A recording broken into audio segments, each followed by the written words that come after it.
If you find yourself comparing yourself to other polyglots online, make sure to watch until the end of this video because I'm about to tell you probably the most authentic, transparent backstory that you have ever seen about how comparison and perceived competition almost actually ruined my journey on the way to becoming a quote-unquote perfect polyglot myself. I hope that this video gives you a lot of reassurance that you are not alone in feeling the way that you do when you do compare yourself, as well as show that polyglots online, people who speak multiple languages and you think they look so confident and without a care in the world and they're just fluent and all of these things, they have no problems, etc. They are just as human as you are. I have the absolute privilege to be able to learn my 11th language this year, and at the same time I have absolutely felt everything I'm about to tell you in this video to my core. I want to address what I really mean by being a perfect polyglot according to how I define it. I thought that I had to keep up with everyone else on the constant hustle and grind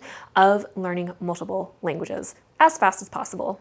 And of course, comparison is very natural to experience as a human, but when you pair it with perfectionism, which can actually be a permanent personality trait instead of being something that you can just think you can overcome in your learning, right? Being hit with all of these feelings of comparing myself, plus my perfectionist personality trait on top of that, really made for a disaster combination. I felt like I was in a complete battle with myself inside my inner world, starting to say to myself, hey, like nothing that you're doing is ever going to be good enough. No matter what goalpost you achieve, you can't enjoy that for too long because there's another goalpost that's even better than this one and it's even more worthy to hit. And so you have to hurry and learn as fast as possible to get to that goal, etc. And I could never be fully present in my language learning, unfortunately.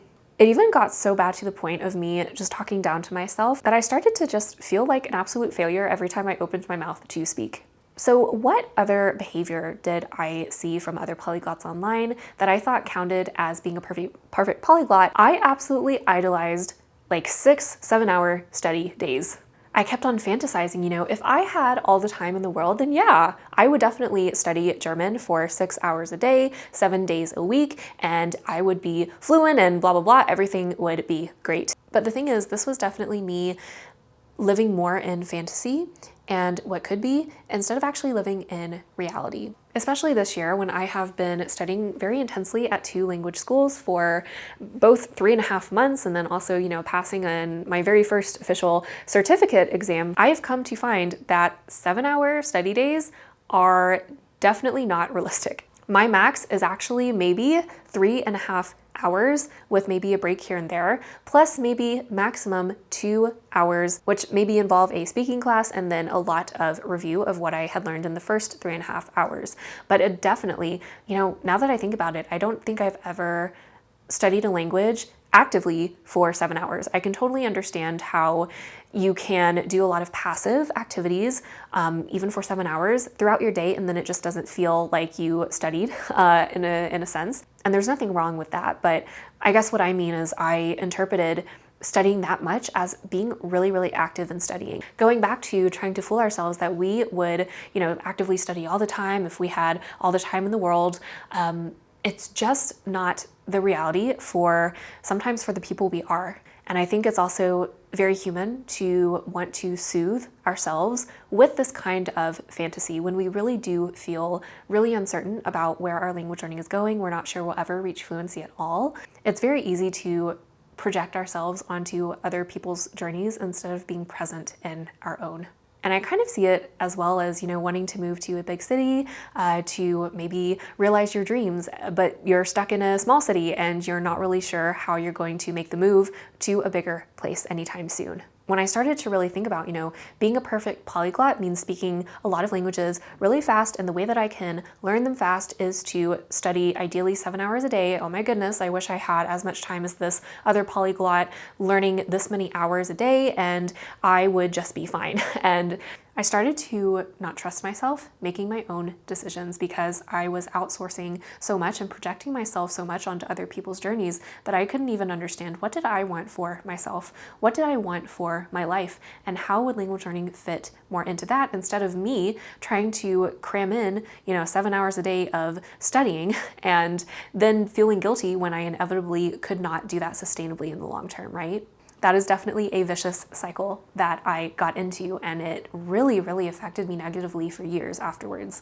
Now, if you've ever seen the polyglot check videos, right, how I learned to speak, 10, 15, whatever languages online, something that I noticed when I was looking up these videos, mainly for inspiration, even though it turned into feeling worse about myself afterwards, the creators are performing, and that is exactly, by the way, what I did creating my own version of this. You can also check out my very transparent, honest thoughts about that whole video, looking back on it, in the card above.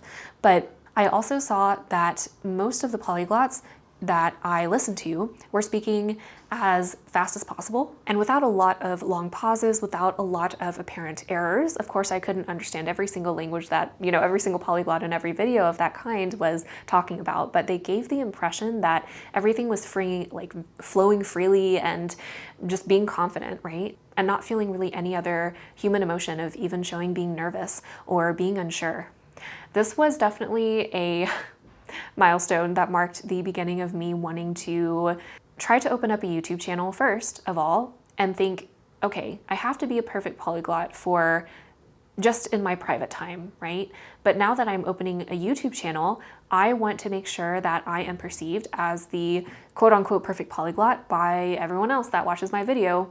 Again, an unrealistic expectation because people are always going to figure out things that they're going to pick out that they're going to use against you, right? But I just had so much of a mentality of, I have to show up exactly like those other language learners, no pauses, hardly any errors. If there are errors, then I need to edit them out. I need to project the feeling of confidence that I see across everyone else's video. Having this idea of how a perfect polyglot performs made me also ignore the fact that I do all of this while talking in my native language, English, right? I pause. Sometimes things don't come out like I want to. Sometimes I have to backtrack what I say. Sometimes people come in the comments as non-native speakers and they try to correct me on my pronunciation, even though I am a native speaker. For example, saying accurate instead of accurate, or saying subscription instead of prescription, right? Getting those little mix-ups, even while I'm thinking in my native language, right, it just really shows that language is a tool and it's not for performance, it's really for connection. And I think if I would have stepped back a little bit and reflected at, you are human as well in your native language, Emily. You're just more confident because you are a native speaker and you still make mistakes. You're still not perfect. You still don't know, all the grammar rules. Some even non-native speakers will be able to explain English rules better than me, right? But I was so blocked by my own perception of what I needed to be. This reality completely escaped me, right? This reflection just never came to my mind, unfortunately. So you can imagine the very high, unrealistic expectations that I was already putting on myself, the immense pressure that I always felt that really amounted to me feeling an undercurrent of constant anxiety whenever I stepped into a study session or whenever I opened my mouth to speak any of the languages I was studying. And that's not how we obviously want to show up in our languages. But I started to think, there's only one way to do things in language learning. There is only one way to make progress. There is only one way to count progress. And those were some of the most powerful, most draining mindset barriers that I have ever faced in my learning. And you definitely can't tell that I was going through any of this when I was making my own polyglot check video. So again, make sure to check out that next video of me reacting to what was actually going on behind the scenes. Now, some people can just brush off these mindset barriers. I could not for over half a decade. And how I got from that to actually being able to learn my 11th language this year, that is for another video. But again, I go into more of this and all of the strategies that you can integrate in order to master your language, this time on your own terms, inside the Mindful Multilingual movement, which is my free for now community that I'd love to warmly invite you to from this video. We're going to do a lot of mini study sessions as well as community live calls to be able to network with other like-minded learners and to give you access to get support whenever you need it in a shame-free, non-judgmental environment. Link is in the comments below if you would like to join. Make sure to like and subscribe, and I'll see you in the next video soon.